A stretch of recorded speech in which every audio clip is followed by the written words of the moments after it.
Gregory Keene turns another page of the Dossier on Dumetrius.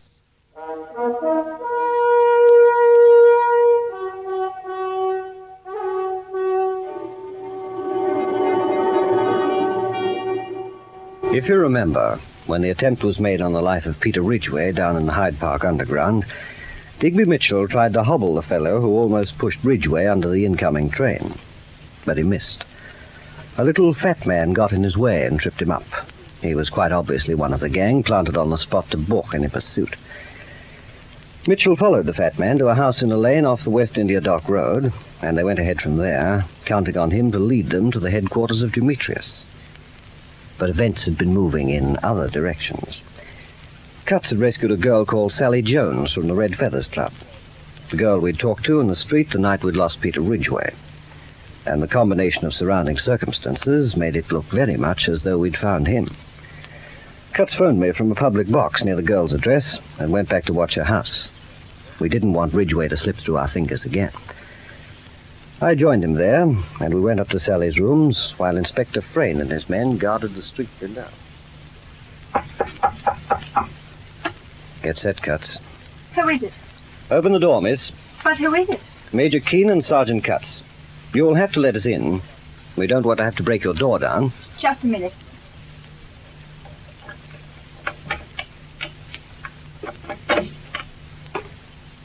What do you want? We're coming in. There's nothing to be afraid of. I'm sorry to disturb you at this hour, Miss Jones, but we've reasons to believe you've been hiding a man called Ridgway, have you? No, I haven't. I never heard of him. Look, there's no sense in lying. Come along. Let's have a look round. There's pie ash over here, Major, and some shirts.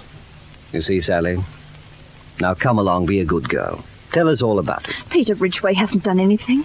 He didn't kill that American. You took him in off the streets, did you? He was hunted, and he'd been hurt. Well, where is he now? You'd better tell us, you know. He's not here. Major Keene, it's the others you should be after, not Peter Ridgway. That Hetty Bergner woman and someone called Dumetrius. I'm the one to decide that. We have to get hold of Ridgway for what he can tell us, whether he murdered the American or not. Now, where is he? I don't know. Well, I'm sorry, but we'll have to wait here till he gets back. We won't be able to let you use your telephone or leave your rooms. I think you'd better go back to sleep. We'll try not to worry you. I wish they'd beaten me up in Tony Marzotti's office rather than this. I'm sorry, miss. It can't be helped. Ridgway won't blame you, Sally. Cutts, get that chair over here so he won't see you when he comes in. I might have a long wait. At least we'll nab the fellow this time. Wonder where the deuce he is.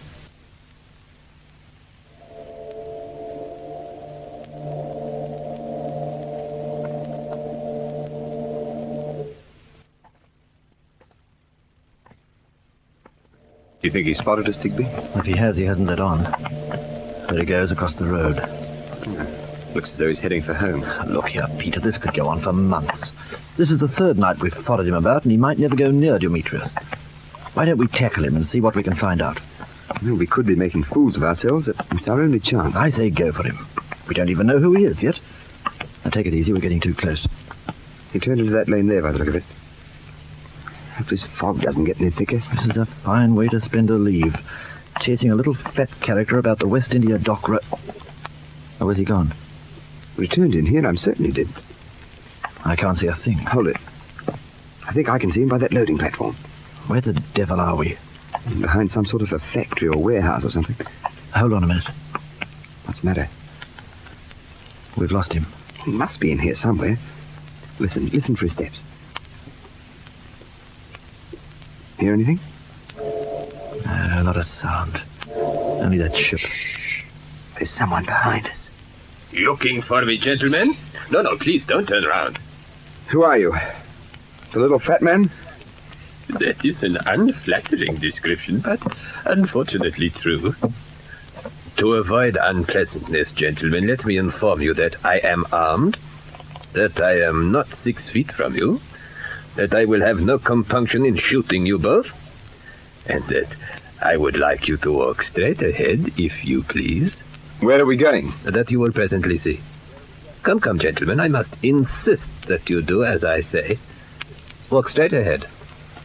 What about it, Mitchell? I'm inclined to take him seriously. Me too.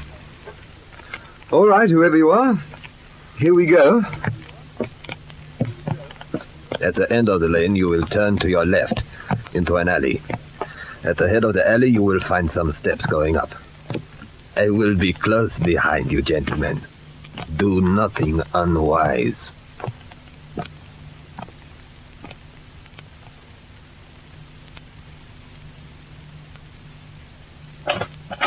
Now, very slowly and carefully, if you please. There is enough light for you to see what you are doing. On your right, fairly high, the light switch. That's correct. You will both sit side by side at the table, if you please.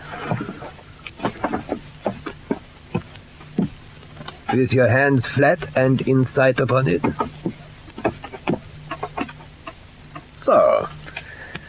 So we walk right into it. I'm afraid so. I have been studying you with care the last 3 nights, gentlemen. You are obviously amateurs. I decided that tonight it was time to make your acquaintance. Suppose we skip the small talk. You're one of Dumetrius's gang. What are you going to do? I beg your pardon? You were one of the people who tried to kill Ridgway before at Hyde Park Corner. Do we get taken to Dumetrius, or do we both catch it here and now? Or are you Dumetrius? Me? Dumetrius? Why do you say I was one of those who tried to kill Ridgway? Why, yes, of course. Now I recognize you, my friend. You are Peter Ridgway, the young man from the underground that night. Oh, it's nice to know that we're not absolute strangers. So, that is why you have been following me. Because I got in your way that night, and you thought, mon Dieu, and I thought I was being hunted by Dumetrius myself. You get it, Digby? It's over my head. It would appear that explanations are in order, gentlemen.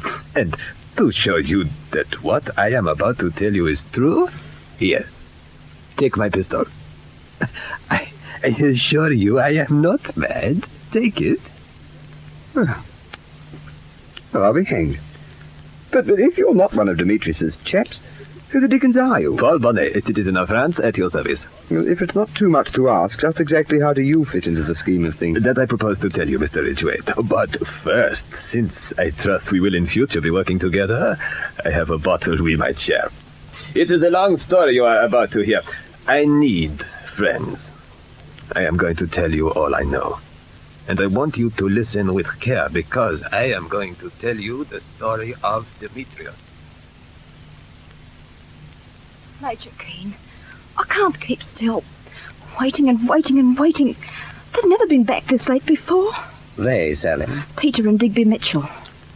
Look here, why don't you tell me what they're up to? You don't think I'm an ogre, do you? If Ridgway's an innocent man, there's nothing to fear from me. And you won't protect him by keeping quiet. Oh, if only I knew what to do. Don't you see? We'll have him any minute now. There's a police car just down the street. Once he walks up your stairs, he can't possibly escape. Now, come on. What do they go out together for every night? They're after one of Dumetrius's men. No, don't answer it. Keep away from that phone, Sally. If it's Ridgway, I'll have to think you've gone out. Major! What is it, Cuts? One of the plainclothesmen coming up, sir. All right. You see what he wants when he gets up here. I'll take over at the window. Come here, Sally. Don't mind if I hang on to you until the phone stops ringing, do you? Ah, it's all right now. But come over here to the window. There you are, Sally. See the police car? And the man leaning up against the wall, and those 2 other men further down. And there are men in the tube station down there, too. Yes, what does he want, Cuts? Wireless message from headquarters, sir. There's a young lady been there, sir, wanting to see you, urgent. Hetty Bergner? Oh, no, not her, sir. She wouldn't leave her name. All right. Tell them to hang on to her if they can, or put her on to someone else. Well, she won't talk to anyone else, sir. Only you. Then she'll just have to wait. Right we are, sir. Oh, just a minute. Tell them down in the street to keep a particular lookout for cabs. Ridgway hasn't a car, so if he's not on foot, he'll almost certainly turn up in a cab. Yes, sir. Sally, I have an idea Ridgway won't be much longer. If he's been up since 4 yesterday afternoon, he'll be home soon for some sleep. I want you to go into the other room, and I'm going to lock the door behind you. I won't call out. I promise I won't. Come along now. You must do as I say. Oh, I can't stand this waiting, Major. How much longer? It's driving me crazy. There won't be any shooting, will there? My dear, we have to take Peter Ridgway prisoner. If he resists or tries to run for it... Oh, no. No. Look, we don't want to hurt him any more than you do. Now into the other room you go like a sensible girl. Major Keene, Yes? there's a cab coming up the street. Stopping here? Just a minute, sir. Just a jiff. Yes. Yes. Right at the door, sir. Good. I'm glad it's over. We've finally got our hands on Peter Ridgway.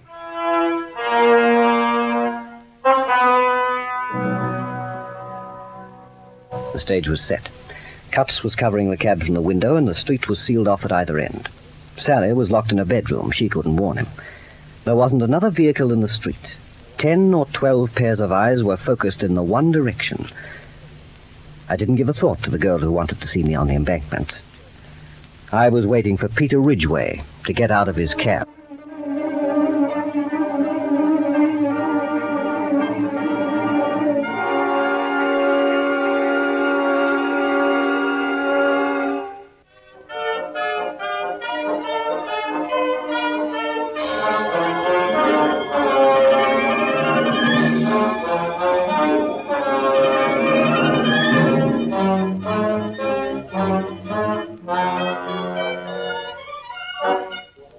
While the girl waits for Gregory Keene at the embankment, Paul Bonnet throws new light on the mystery of Dumetrius.